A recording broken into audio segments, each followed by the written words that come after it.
Hello friends, welcome to our channel. আশা করি সবাই খুব ভালো আছো আর সুস্থ আছো। আজকে আবার ফিরে এসেছি একটি ইজি রেসিপির সাথে। আজকের রেসিপি ফুলকপির রসা। শীতকালে ফুলকপি তো বাড়িতে আসেই, আর ফুলকপি আসলে কতই না মজার মজার রেসিপি মনে পড়ে। তো আজকে ভাবলাম আমি আমার বন্ধুদের সঙ্গে এই রেসিপিটাই শেয়ার করি। এটা খুব ইজি একটা রেসিপি, তাহলে চলো দেখে নিই আজকের রেসিপি।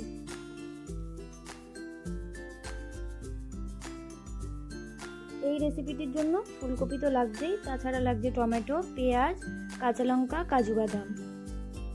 ডুমো করে কেটে রাখা একটা পেঁয়াজ, দুটো টমেটো এবং 10টা কাজু বাদাম আমি পেস্ট করে নিয়েছি। অন্যদিকে আমি আগে থেকেই ফুলকপিগুলো জলে ধুয়ে পরিষ্কার করে রেখেছিলাম। এবার ফুলকপিগুলো সিদ্ধ করে নেব। আমি ওভেনটা অন করে ওভেনে বসিয়ে দিয়েছি হাঁড়ি। এবার এর মধ্যে দিয়ে দিচ্ছি ডুমো করে কেটে রাখা ফুলকপি।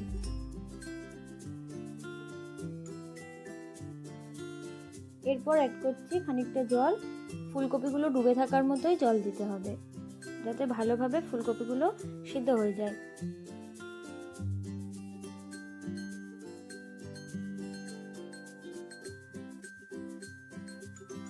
জলটা ফুটে গেছে, ফুলকপিটা অলমোস্ট সিদ্ধ হয়ে গেছে। এবার আমি ওভেনটা অফ করে ফুলকপিটা নাবিয়ে জল ঝরিয়ে নেব।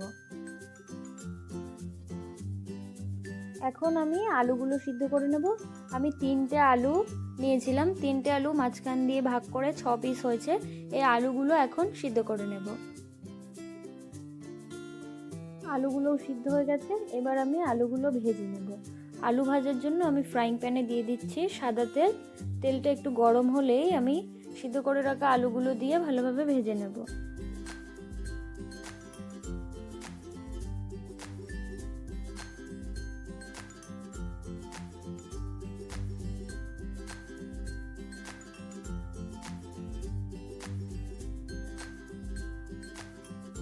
আলুগুলো ভালোভাবে ব্রাউন কালার করে ভেজে নিতে হবে। দেখো কালারটা অনেকটা চেঞ্জ হয়ে গেছে, ব্রাউন কালার হয়ে গেছে। এবার আমি আলুগুলো তেল থেকে তুলে নেব।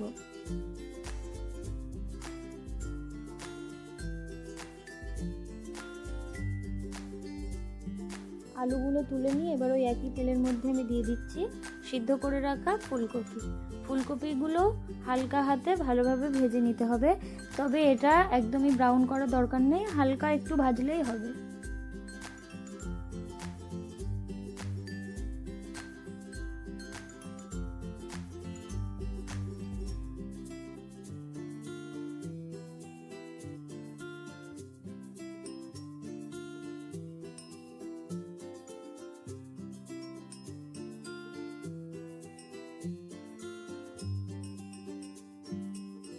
আলু ফুলকপি ভাজা কমপ্লিট। এবার হলো ম্যারিনেশনের পালা। ম্যারিনেশনের জন্য প্রথমেই আমি দিয়ে দিয়েছি লবণ, তারপর হলুদ গুঁড়ো, তারপর কাশ্মীরি লঙ্কা গুঁড়ো, তারপর আদা বাটা, রসুন বাটা এবং টক দই। সমস্ত মিশ্রণগুলো দিয়ে আমি ভালোভাবে একটু মেখে নেব, যাতে সমস্ত ফুলকপির গায়েই মশলাগুলো ভালোভাবে লেগে যায়। আর এইভাবে যে কোনো সবজি ভেজে নেওয়ার পরে যদি আমরা ম্যারিনেট করি, তাহলে খেতে সত্যি খুবই অসাধারণ হয়। যেহেতু মশলাগুলো ভালোভাবে অ্যাবজর্ব করতে পারে, তো খুবই টেস্টি হয়। তোমরাও একইভাবে বাড়িতে বানিয়ে টেস্ট করো অবশ্যই, আর এই ট্রিকটা অবশ্যই ফলো করো এবং আমাকে কমেন্ট বক্সে জানাতে ভুলো না। একই প্রসেসে আমি আলুগুলোও ম্যারিনেট করে নেব।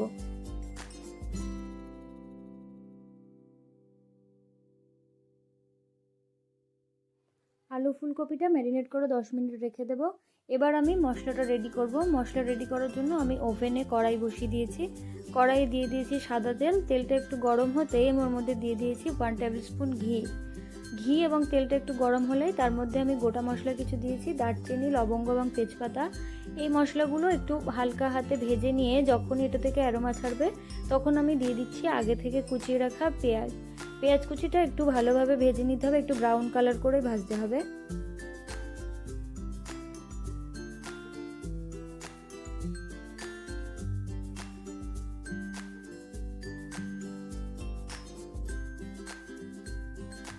পেঁয়াজটা ব্রাউন কালার হয়ে এসেছে, এবার আমি দিয়ে দিচ্ছি পেঁয়াজ বাটা, তারপর দিয়ে দিলাম টমেটো বাটা।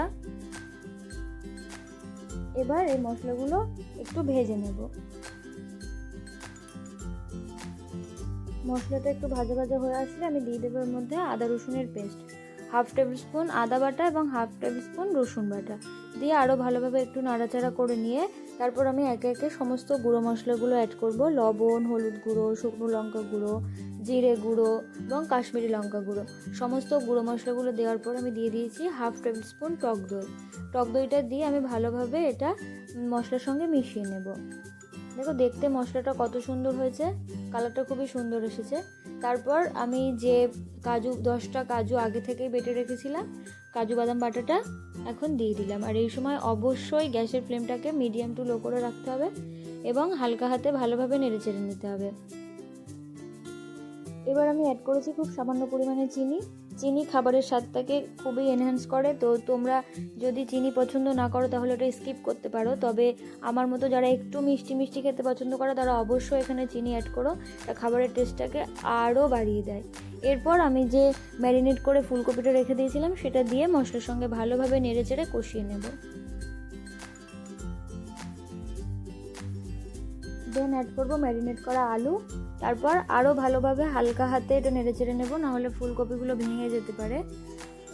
ভালোভাবে কষিয়ে নেবো। আমি কিন্তু এক্ষুনি কোনো জল অ্যাড করবো না, জল অ্যাড করলে মশলার কাঁচা গন্ধটা থেকে যাবে। তারপর এই মশলাটা থেকে যখনই তেল ছাড়বে তখন আমি দিয়ে দেবো বাটি ধোয়া জল। মশলার যে বাটি ধোয়া জলটা ছিল সেটা আমি দিয়ে দিলাম। এখানে আমি আর আলাদা করে কোনো জল ইউজ করিনি। তারপর আমি দিয়ে দিলাম চেরা কাঁচা লঙ্কা। চেরা কাঁচা লঙ্কাটা সত্যি রান্নার টেস্টটাকে আরও বাড়িয়ে দেয়। কাঁচা লঙ্কার একটা আলাদাই ফ্লেভার থাকে, তো সেটা রান্নাকে আরও টেস্টি বানায়। তারপর আমি একটু ঢাকা দিয়ে এটা কুক করে নিয়েছিলাম। দেন আমি ওপর থেকে ছড়িয়ে দিলাম কোরিয়ান্ডার লিভস মিন্স ধনে পাতা। তারপর আরও কিছুক্ষণ রাখার পরে রান্নাটা একদমই কমপ্লিট। এবার এটা সার্ভ করার পালা। আমি কিছুক্ষণ এইভাবে এটা রেখে দেবো, তারপর ঠান্ডা হয়ে গেলে এটা সার্ভ করবো। দেখো দেখতে কতটা সুন্দর হয়েছে। আমি এখন এটা ওভেন থেকে একদমই নামিয়ে নিয়েছি, তো খুবই সুন্দর দেখতে হয়েছিল। আশা করি তোমাদের এই রেসিপিটি খুবই ভালো লাগবে। ভালো লাগলে অবশ্যই আমাকে কমেন্ট বক্সে জানিও এবং চ্যানেলে নতুন হলে চ্যানেলটিকে সাবস্ক্রাইব করতে ভুলো না। আজকের মতো এ পর্যন্তই। ফিরে আসবো অন্য আরেকদিন অন্য কোনো নতুন রেসিপির সাথে। ততক্ষণ পর্যন্ত ভালো থেকো, সুস্থ থেকো, টাটা।